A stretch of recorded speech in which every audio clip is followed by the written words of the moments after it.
Well, hello, welcome to I Love Gay today. And we are with two guys that I don't even feel need an introduction, but we're with Jeff Parshley and Adam Bouska. How are you two? We're great. Thanks for having us. Yeah, we're Oh, off. absolutely. But for those that don't know, they created the No Hate campaign. And I think we've all seen this because who hasn't been photographed by you two for this campaign? Oh my gosh. Well, the campaign started in 2008 in Yeah. Adam and I's living room. And so it really started with just our friends, and it gradually grew to their friends and then their friends. And then, Yeah.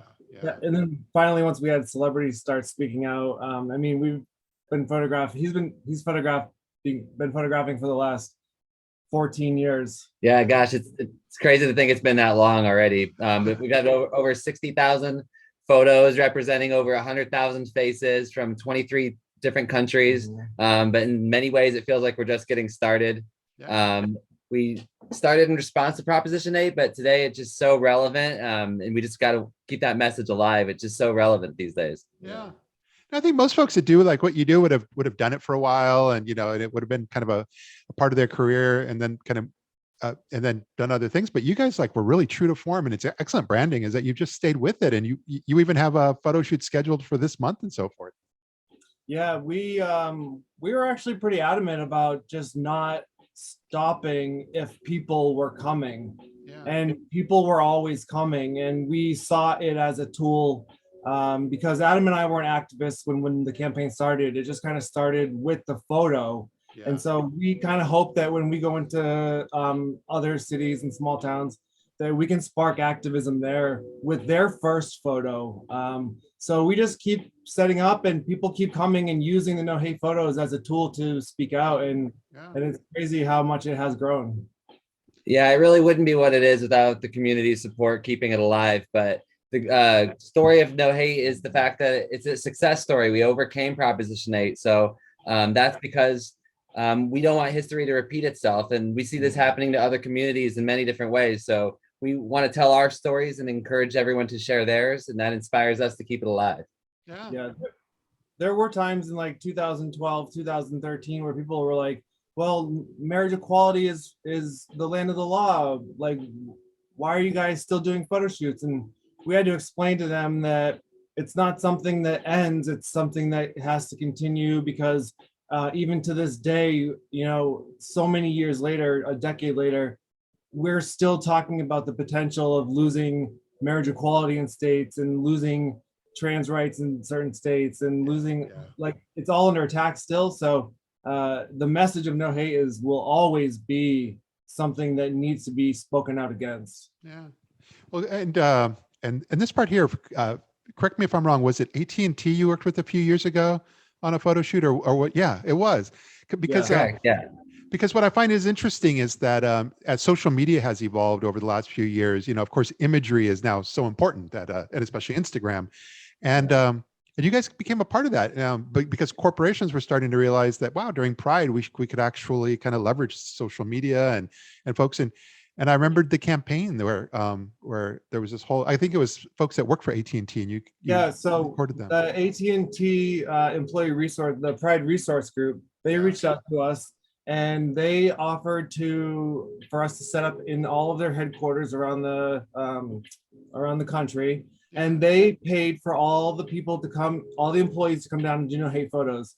And all they asked is that come take a No Hate photo, and let me explain to you what the Pride Resource Group is, and maybe potentially would you mind joining it?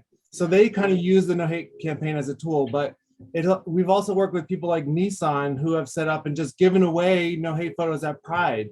Yeah. We have a collaboration with the Westfield Mall coming up in June in San Francisco, where the first 100 people at our San Francisco photo shoot, which we actually haven't even announced yet, we're about to announce today, Yeah. will get a free photo courtesy of Westfield. So they're trying to get their community involved, and they see the No Hate campaign as a way to do that. Yeah. Yeah, corporations represent people too, and it's a great way for their staff to put their face in as a part of the action when they take photos. K-Swiss also is a part, and they did the same thing.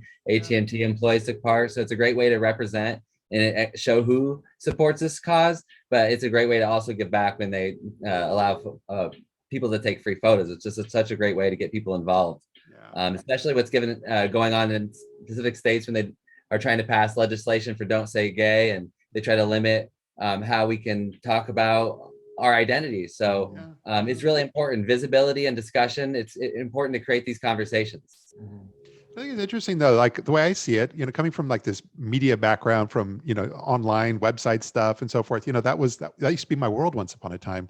But so a company like in today's world, they come to you, but a lot of times they'll go to an influencer and say, hey, we want to work with you to kind of help amplify our message, or they'll go to a media company and do that. But and especially when it comes to not only having a great social media reach, but knowing how to really do it, they came to you. And I think that it's important to kind of point out in that world of media, you guys are an incredibly strong player in that. I don't know if you even think about that as much as I do when I see you from the outside looking in. I mean, you guys have a powerful voice, whether it's Twitter and Facebook and so forth.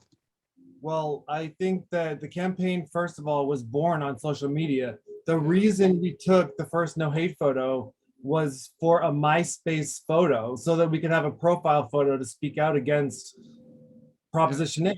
Yeah. But I think that we've also understood the power of social media and what it can do. And we are so grassroots that the following that we have is an authentic, supportive, vocal following. And I think the brands see that it's not just a number that showed up there one day. It's something that we've grown to be what it is, and it's authentic. And we're still grassroots to this day. Adam and I are still the only two people that are sometimes at the photo shoots in some of these small cities, and it's gonna always be like that if people are coming out. I mean, we do have a lot of great celebrity support, but it really wouldn't be what it was without everyday people coming in to support this campaign, and that's what we really owe its growth to. I mean, social media is great, but social media comes from the social aspect and people getting involved, putting their face to this cause, uploading it as their social media profile photo, and starting those conversations. So we really owe it to them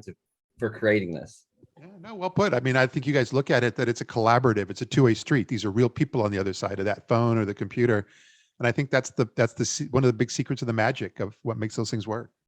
Yeah, we try to always remind people that no matter who you are, you have influence. If you're Miley Cyrus, you have a lot of influence. Yeah. If you're me, you have a little bit of influence, but everybody has influence over their inner circle and the people that are surrounding them. So if it takes you posting a photo with tape over your mouth to create a dialogue to potentially influence somebody that is just not even aware that there's a decision to be made, like, we hope that can start the conversation, and we've seen that it is doing that. So it's important to us to keep going. Yeah, we never take our voices for granted, and for us, we're just thankful to be in this position to where we can continue to do this 14 years in. So we get to do what we love, and we get to add an important message to it. So we're just going to keep that message alive. And I think it's important to remind everybody, like, obviously the campaign is an events driven organization.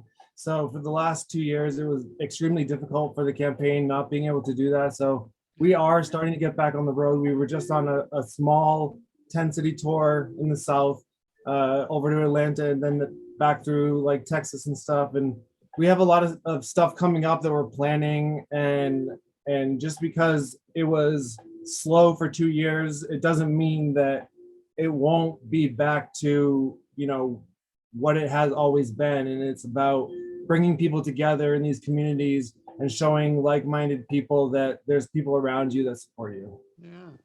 I saw you're going to be in San Luis Obispo, and I used to live near there once upon a time, and I still know some folks. So I'm gonna recommend that they put that on their calendar and become part of the photo shoot as well. Yeah, that's how we spread the word. That's how it works. Yeah, we're working with the Gallup Pride Center there, so they reached out to us, and it's important for us if we are going to go anywhere to go to places like that to bring people through their doors and to show this is what you have in your neighborhood. So if you didn't know, now you know. And if you're a volunteer for us, maybe you will now consider coming and volunteering for the center here, or if you're a supporter of ours, we hope you support the center. So it's stuff like that. Any parting words of exciting things you guys are working on this year that you'd like to share? Well, I mean, just for getting back on the road, we think that is exciting for us because that is a big part of what we do. Yeah, and given I think the quarantines in the past few months, we're looking forward to an upcoming Pride season, to where I guess a lot of those restrictions have been limited. So there's going to be a lot of events going on. So we hope to have a few events of our own going on. So we look forward to that. We're also kind of developing a program with the W hotels, a speaking series. It's called Activate Against Hate. And so that will be something that we'll do the first one later this year and try to implement that throughout next year at more of the hotels. And it's going to be like a panel where we can have create a dialogue with the community and then provide photos for them afterwards and kind of bring it together more than just what we would do in a no hate tour. So we're kind of developing that, and we're working on other ways to reach out and to evolve the campaign and kind of get used to the times that we're living in, and but still be able to stay relevant with everybody. Yeah. Well, I think this is exciting. I'm going to be in LA a lot this summer. And so I look forward to hopefully our paths can connect. And I'd love to reconnect with you both, because it's been, I forgot to mention, I did one of your first photo shoots as myself, George, Sean, Fabrice. We were all there at that. I have to look in my archives and pull that photo out. It's time for an updated photo. We know that. So if you're going to be in LA, we'll have to make that happen. Definitely. Yeah, now that I got some gray. Up actually on April 29th, Friday, April 29th in Burbank from 6 to 9. So yeah, it's one of our first in a while here in LA. So it's a great restart to our events. Yeah, but our website and our Facebook page, NOH8campaign.com, and our Facebook page is No Hate Campaign. We put all the events there. So we're going to be adding a lot more this year as we start to do. We're going to do 2 more tours this year. So people can keep an eye out for that, and hopefully they'll come out and support and put their face to the fight for equality. I'm going to make sure when we post this, I'm going to have all the links for social and everything included. So it'll be real easy for them to find you. Sweet. Well, thanks for being here with you guys, sharing a bit of your story with our audience here. Yeah. Thanks for having us. Yeah. Thanks for helping us spread the message. Absolutely. Good seeing you. See you, Matt. Feels good, so good. Coming back